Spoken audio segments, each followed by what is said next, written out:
तो hello guys, welcome to गली experts. और जैसा कि आप जानते हैं कि अब लीग मैचेस खत्म हो चुके हैं T20 वर्ल्ड कप 2026 के। So let's be focus on super 8 teams जो कि उन्होंने अपनी जगह बनाई है लीग स्टेज में। क्या कह सकते हैं कि अदर टीम से घुस करके उनसे हार, मतलब उनसे उनको हार दे करके और खुद जीत अर्जित करके किस हिसाब से ये सुपर 8 में पहुंचे हैं। तो सुपर 8 का हम अगर एनालिसिस करना स्टार्ट करें तो देर आर टू ग्रुप्स। पहले ग्रुप में बात करें तो इंडिया है, साउथ अफ्रीका है, वेस्ट इंडीज है और जिम्बाब्वे है। आई कैन से कि it is quite a good, मतलब अच्छा ग्रुप है ये। और मैं ये कह सकता हूँ कि इंडिया के लिए आसान होगा, बिकॉज रीजन ये है उसका क्योंकि सारे मैचेस इंडिया में ही होंगे। ठीक है। और सेकंड ग्रुप है हमारा इंग्लैंड, न्यूजीलैंड, पाकिस्तान और श्रीलंका। ठीक है। तो लेट्स स्टार्ट विथ, पहले हम स्टार्ट करते हैं ग्रुप वन के एनालिसिस के साथ में, जहां पे इंडिया है, साउथ अफ्रीका है और आपका जिम्बाब्वे है और साथ ही साथ आपका कौन सी टीम है, ये है वेस्ट इंडीज। ठीक है। तो हम स्टार्ट करते हैं इंडिया की, सबसे पहले बात करते हैं। तो इंडिया के अगर हम टूर्नामेंट पे नजर डालें तो सबसे पहले उनका मैच जो यूएसए से हुआ था, उसमें पूरी की पूरी टीम कोलैप्स कर गई थी। बॉलिंग ने बचा लिया, सूर्य कुमार यादव ने बचा लिया। सेकेंड मैच जो हुआ नामीबिया के साथ में, उसमें उन्होंने कंफर्टेबल पोजीशन में जीत अर्जित की, बट मेन वहां पे दिक्कत ये हुई कि एक इंटरनल कोलैप्स हो गया। जब ऐसा लग रहा था कि टीम 240 या 250 बनाएगी, वहां पे वो 209 206 पे ही लुढ़क गई। और तीसरा मैच जो हुआ पाकिस्तान के खिलाफ, उसमें तो कन्विंसिंग विक्ट्री लगी हमको, क्योंकि वो कोलंबो की पिच थी। कोलंबो की पिच पे इतने रन उन्होंने स्कोर कर दिए थे कि अपनी बॉलिंग लाइनअप से इंडिया मैच निकाल सकती थी। अब हम बात करते हैं नीदरलैंड्स के खिलाफ। तो नीदरलैंड्स के खिलाफ भी मैच ये कह सकते हैं कि तय ही था कि इंडिया को जीतना है। बट ये है कि सूर्य कुमार यादव अपने अपने ऑप्शंस तलाश कर रहे थे। तो दैट्स वाई जो है उनको ऑब्वियस सी बात है कि ये देखना था कि सुपर एट में अगर कोई ऐसी प्रेशर सिचुएशन आती है, सो विच टाइप ऑफ बॉलर कि वो तुरंत ही उसको देख करके सीधे बॉल दे दें और कह दें कि भाई तू डाल। ठीक है। तो ये है इंडिया का एनालिसिस। अगर मैं इंडिया का एनालिसिस पूरा एक समरी में करूं तो मैं ये कहूंगा कि ग्रुप स्टेज में उतना मुझे इफेक्टिव नहीं लगा इंडिया का। मतलब वो कि जिस हिसाब से इंडिया की हाइप थी उस लेवल पे कि हाँ सारे प्लेस स्कोर करें, सबसे बड़ा दिक्कत का सबब है अभिषेक शर्मा की फॉर्म, जो कि 3 बार से डक पे आउट हो रहे हैं। ठीक है। तो हम उसका भी एनालिसिस करेंगे कि क्या गलत हो रहा है अभिषेक शर्मा के साथ, वो भी वीडियो आएगी। बट अभी के लिए 3 बार वो डक पे आउट हो चुके हैं। ईशान किशन ने बहुत अच्छी बैटिंग की है। तिलक वर्मा और सूर्य कुमार यादव एक एक्सिक्यूटिव फॉर्म में नहीं दिखे हैं मुझे, मतलब बहुत डिस्ट्रॉयर वाली फॉर्म में नहीं दिखे हैं जिसके लिए दोनों जाने जाते हैं। तिलक वर्मा खास करके थोड़ा बहुत फंस रहे हैं। तो ही कैन, मतलब कि बहुत डेंजरस प्लेयर हैं, बट वो अभी अपने पूरे कह सकते हैं ना अपने कैपेबिलिटी पे नहीं आए हैं। Same as it for sky.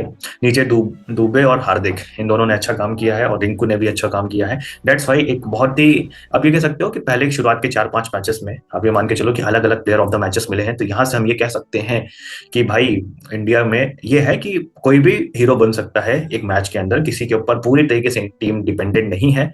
But फिर वही चीज है, ठीक है, कि अब आपके जो बिग गन्स हैं उनको चलना पड़ेगा, क्योंकि अब बात है सुपर 8 की। ठीक है। तो ये हो गया इंडिया का एनालिसिस। अब हम आते हैं साउथ अफ्रीका पे। साउथ अफ्रीका के लिए अगर मैं बात करूं तो साउथ अफ्रीका के लिए सुपर 8 का सफर उतना कोई बहुत मुश्किल नहीं था, सिवाय एक मैच के जो कि उनका अफगानिस्तान के खिलाफ था। बाकी सारे मैचेस में उन्होंने लगभग वन साइडेड मैचेस जीते ही हैं। तो मुझे लग रहा है कि साउथ अफ्रीका, लेकिन साउथ अफ्रीका भी अपनी कैपेबिलिटी के अनुसार अभी तक खेल नहीं पाया है।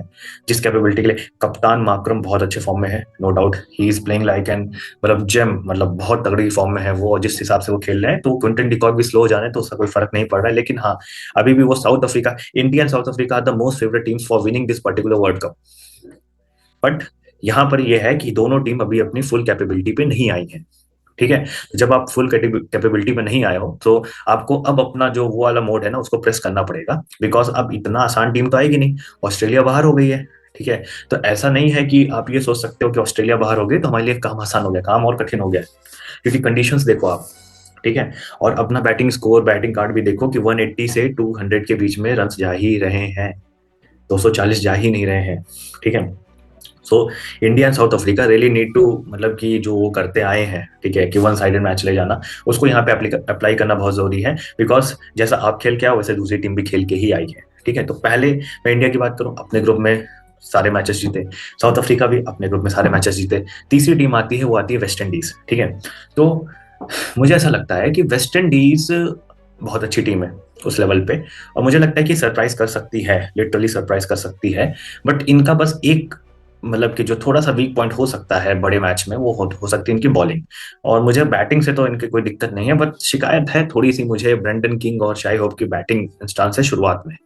ठीक है, चाहे वो बहुत अच्छे फॉर्म में है, no doubt, but you need to understand कि आप अगर सुपर एट में हो और इतनी बड़ी टीमें हैं जहां पर आप ये सोच सकते हो कि 260 और 270 का टारगेट आपको मिल सकता है, तो you never know that you have to play with that particular big strike rate. ठीक है, तो मैं यही कहूंगा कि इनकी सारी चीजें ठीक है, नीचे हेडमायर है, रदरफोर्ड है, चेस है, ठीक है, पूरी बैलेंस टीम है वेस्ट इंडीज की, और मोस्ट प्रोबेबली इन्होंने 4 में से 4 जीते भी हैं, इंग्लैंड को भी इन्होंने हराया है, तो दे हैव द कैपेबिलिटी। ठीक है, और वेस्ट इंडीज को आप कभी भी राइट ऑफ नहीं कर सकते T20 क्रिकेट। बट हाँ, मैं ये कहूंगा कि अभी भी इनके लिए थोड़ी थोड़ी चीजें, मतलब वेस्ट इंडीज के लिए पैचेस में सही हुई है।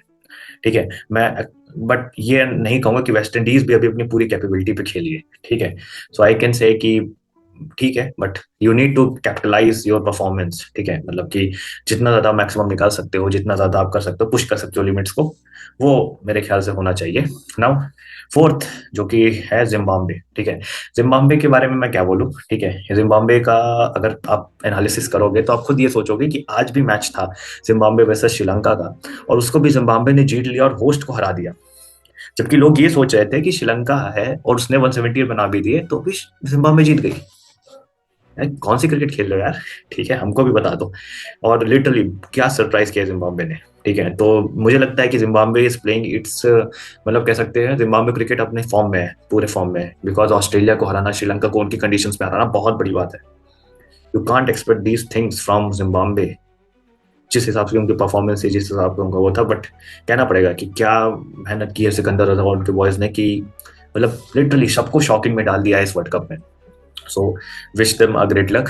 तो अगर मैं, मेरे से अगर आप पूछोगे कि ग्रुप ए से कौन सी टीम जाने वाली है वर्ल्ड कप के सेमीफाइनल्स में, तो मुझे लगता है इंडिया एंड साउथ अफ्रीका है बेटर चांसेस, बिकॉज रीजन उसका सिंपल सा है कि पहली चीज, इंडियन कंडीशंस हैं, और मुझे ऐसा लगता है कि इंडिया को हरा पाना इतना आसान नहीं है जिम्बाब्वे और वेस्ट इंडीज के लिए। हाँ, साउथ अफ्रीका से कांटे की टक्कर का मैच हो सकता है, बट मुझे नहीं लगता कि जिम्बाब्वे और वेस्ट इंडीज उतना परेशान कर सकती है इंडिया को।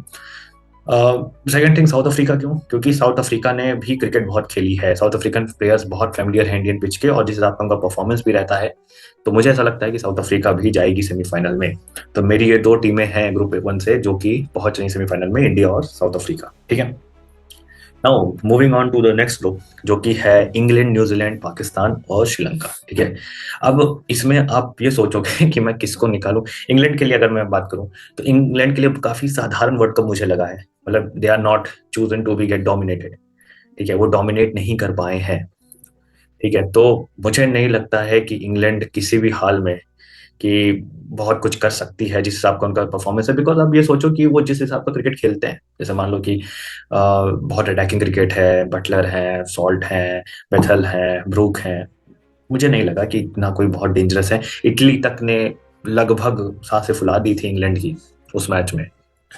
ठीक है, तो मुझे ऐसा लगता है कि इंग्लैंड, ऑब्वियस बात है, कैपेबिलिटी के अनुसार तो खेली भी नहीं है, अगर एक नॉर्मल भी कैपेबिलिटी है उससे भी नीचे वो खेली है।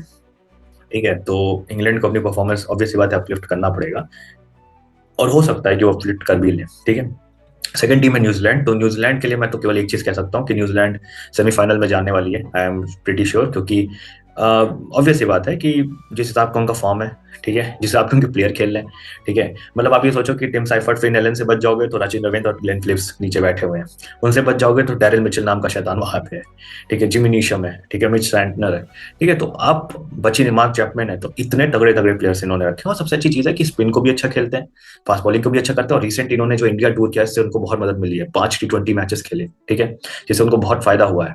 ठीक है, भले वो हारे, लेकिन ये जान चुके हैं कि उस पिच पे कैसे बॉलिंग, कैसे बैटिंग करनी है। So I will go with New Zealand कि हाँ, उनके चांसेस बहुत ज्यादा है।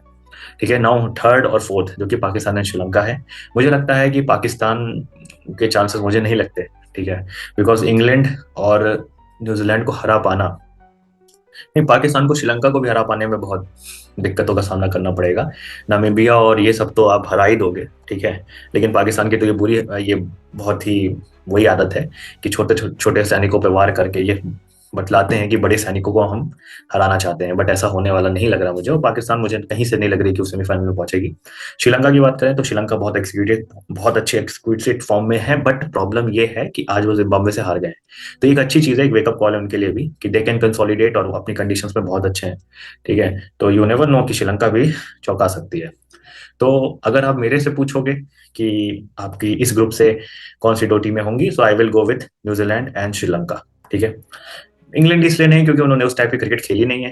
ठीक है, और मुझे नहीं लगता कि वो आई कैन से कि उस पिच पे, श्रीलंकन पिच पे वो बहुत कुछ अच्छा करेंगे। ठीक है, तो यू नेवर नो कि क्या होने वाला है, बट आई कैन से अभी भी कि इंग्लैंड मुझे नहीं लगता पहुंचेगी, और Sri Lanka and New Zealand are going for that particular semifinal spot from second group. ठीक है, तो ये मेरी चार टीमें हैं, India, South Africa, New Zealand and Sri Lanka. They these teams are competing against each other in that particular semi-final, and after that कि मुझे फाइनल तो मैं बाद में बताऊंगा, प्रेडिक्ट करूंगा। तो this is the super 8 analysis, कि ये पूरा सुपर 8 का एनालिसिस था कि कौन सी टीम पहुंचने वाली है, कौन सी टीम नहीं पहुंचने वाली है।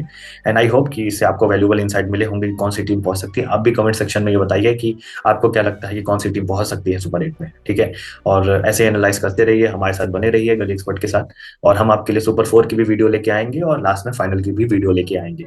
सो please like, share and subscribe, हमको ऐसे आगे बढ़ाते रहिए, प्रेरित करते रहिए, and we promise you to get the best content on cricket videos. So thank you so much, guys. Take care.